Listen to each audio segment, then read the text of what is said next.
అమరావతిలో అద్భుతమైన సాంస్కృతిక కేంద్రం రూపుదిద్దుకోబోతోంది. ఇక టీడీపీ వ్యవస్థాపకులు తెలుగువారి ఆరాధ్య నటుడు ఎన్టీఆర్ భారీ విగ్రహానికి ఏర్పాట్లు వేగంగా జరుగుతున్నాయి.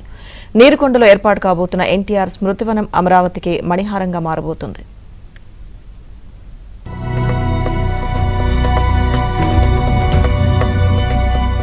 అమరావతి ప్రాంతంలోని నీరుకొండలో ఎన్టీఆర్ స్మృతివనం ఏర్పాటుకు ప్రణాళికలు సిద్ధం చేస్తున్నారు.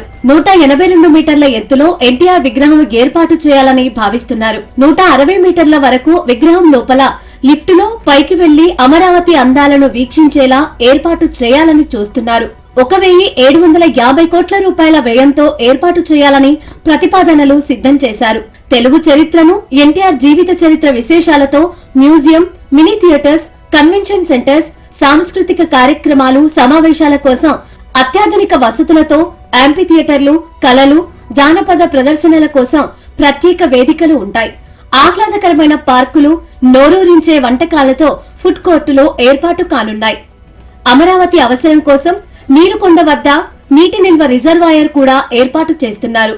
ఈ రిజర్వాయర్ లో బోటింగ్ తో పాటు వాటర్ స్పోర్ట్స్ ను ఏర్పాటు చేయాలనుకుంటున్నారు. మనకు రామారావు గారి బొమ్మ కొండ మీద పెడతాం అనేది మా గ్రామానికే కాదు, ఈ రాష్ట్ర ప్రజలంతా కూడా కోరుకుంటున్నారండి. ఎందుకంటే ఒక మనకి టూరిజంగా ఉంటుందని చెప్పేసి ఆంధ్రులు అందరూ కోరుకుంటున్నారు. మాకు కూడా ఇక్కడ పెడతాం చాలా సంతోషకరంగా ఉంది.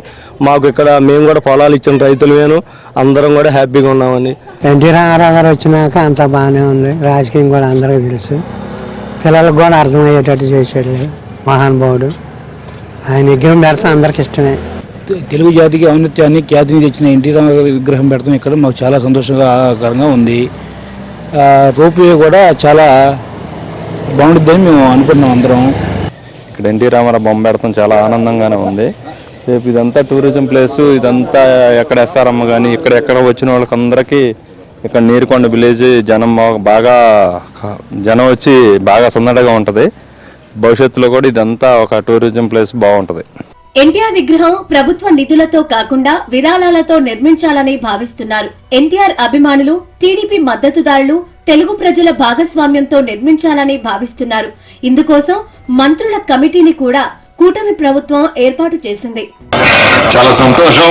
ఈరోజు ఒక మంచి ప్రోగ్రాం, అటు ఎన్టీ రామారావు గారి యొక్క స్టాచ్యూ, అదేవిధంగా మున్సిపల్ ఆఫీసు, ఒక చక్కని ఫౌంటైన్, ఐ లవ్ పిడిదాల్ అనే ఒక చక్కటి ఫౌంటైన్ ని ఏర్పాటు చేశారు. సాధ్యమైనంత తొందరగా ఈ ప్రాజెక్టును పూర్తి చేయాలని ప్రభుత్వం నిర్ణయించింది.